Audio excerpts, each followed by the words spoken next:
అనకాపల్లి పరవాడ జవహర్లాల్ నెహ్రూ ఫార్మసిటీలో ప్రమాదం.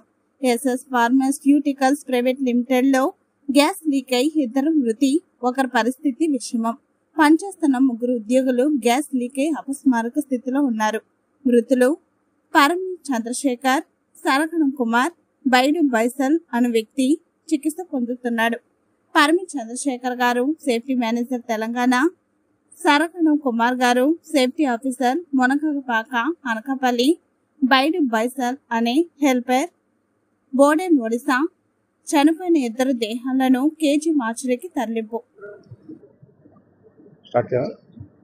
నా పేరు ఆర్ శంకర్రావు, సిఐటియు జిల్లా ప్రధాన కార్యదర్శి.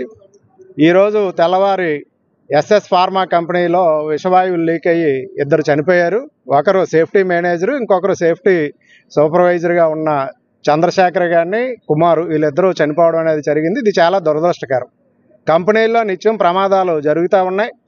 అధికారులు మాత్రం ఎప్పటికప్పుడు మేము సమావేశాలు వేస్తున్నారు. కలెక్టర్ గారు ఈ కాలంలోనే దరిదాపు ఒక 1/2 డజన్కి పైగా సమావేశాలు వేశారు.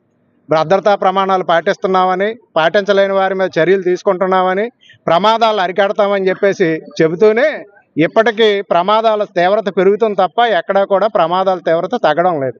కాబట్టి ఇది ప్రభుత్వం యొక్క వైఫల్యం. మరోవైపు అధికారులు ఏవైతే ఉన్నారో సేఫ్టీ అధికారులు కానీ అలాగే ఫ్యాక్టరీ ఇన్స్పెక్టర్లు కానీ పర్యవేక్షణ అనేది ఎప్పటికప్పుడు లోపిస్తుందనేది మా అభిప్రాయం. నీరెత్తనట్టుంది. కాబట్టి అందుకే ఈ ప్రమాదాలు అనేవి పెరుగుతూ ఉన్నాయి. కాబట్టి వెంటనే ఫ్యాక్టరీస్ ఇన్స్పెక్టర్లు కానీ సేఫ్టీ పీబీసీ కంట్రోల్ బోర్డు కానీ అందరూ కూడా ఎప్పటికప్పుడు పొల్యూషన్ వీటన్నిటి మీద కూడా చర్యలు తీసుకోవాలి. ఫ్యాక్టరీలు ఏదైతే నిబంధనలు పాటించిన ఫ్యాక్టరీలు ఉన్నాయో ఫ్యాక్టరీల మీద కఠినమైన చర్యలు తీసుకుంటే ఇటువంటి ప్రమాదాలు తగ్గుతాయి. నాసిరకమైన రియాక్టర్లు అవి వాడడం వలన కూడా ఈ ప్రమాదాల తీవ్రత అనేది పెరుగుతూ ఉంది. వెంటనే ప్రమాదాలు అరికట్టడానికి చర్యలు తీసుకోవాలని, మృతుల కుటుంబాలకి ₹1 ఎక్స్ గ్రేషియా ప్రకటించాలని చెప్పేసి చెప్తున్నాం. ప్రభుత్వం వెంటనే చర్యలు చేపట్టాలని సిఐటి డిమాండ్ చేస్తుంది.